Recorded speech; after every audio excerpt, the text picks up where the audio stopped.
Hello, এ মানিক্কা, এ হালার পালা কি রে, তোর হইছেটা কি? আয় তোরে চেয়ারম্যান বাড়ির দেখি না কে?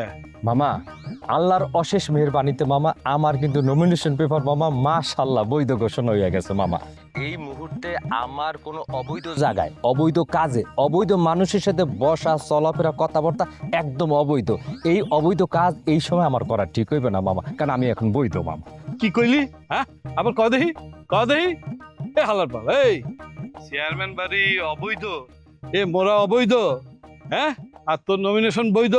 হালার পাল্লা নমিনেশন তুললে তুই বৈধ হইয়া গেছো? এ তুই কার সাথে কথা কও? তোর হুশজ্ঞান আছে মোড়েও? মামা মামা আপনি মাথা গরম করিয়েন না বাবু। শোনেন, আপনার লাগে আমি এখন এই মুহূর্তে কোনো তর্কে জড়াইতে চাই না। শোনেন, ইউনিয়ন পরিষদের যে নির্বাচনটা এখানে হয়েছে কি, এখানে দলের কোনো তন্ত্রমন্ত্র নাই মামা। আমি 100% স্বতন্ত্র মামা। এই এলাকার মানুষের কাছে এখন আমার যে ভালো একটা ইমেজ, মনে করেন আমি যে ভালো হয়ে গেছি, এই বিশ্বাসে তারা আমাকে মনে করেন ভোট দেবে মামা। কারণ আমার টার্গেট কিন্তু মামা একটা ফিক্সড মামা। আমি মানিক ওই টার্গেট ফিক্সড করিয়েই রাখছি, কারণ ওইটা হচ্ছে মেম্বারি চেয়ার। ওই চেয়ার কোনো মতে বাপু আমি হারাবো নয়াকারে না। আমার টার্গেট আমি ফিক্সড করে রাখছি, ওখানে আমি পুষমই মামা। এ মানিক্কা, খবরদার খবরদার, আগে মায়ের পরে কথা। হালার পালা মোরে নীতি জ্ঞান হনাও, হ্যাঁ?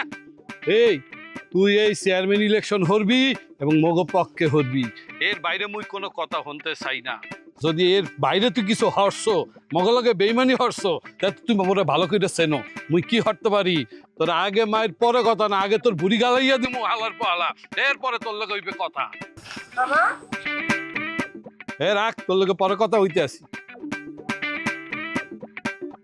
আরে মামা, বুড়ি নামাইয়া হালাইবেন? আমি কিন্তু এখন একটা মেম্বার মামা। কথা উস্করিয়া কইয়েন, কোথার পানি কোথায় যাবে মামা। হ্যাঁ, মানিক এখন মেম্বার, টার্গেট কিন্তু একটাই, কি মেম্বারি শেয়ার হইয়ার পর চেয়ারম্যানই পরে দেখা যাবে।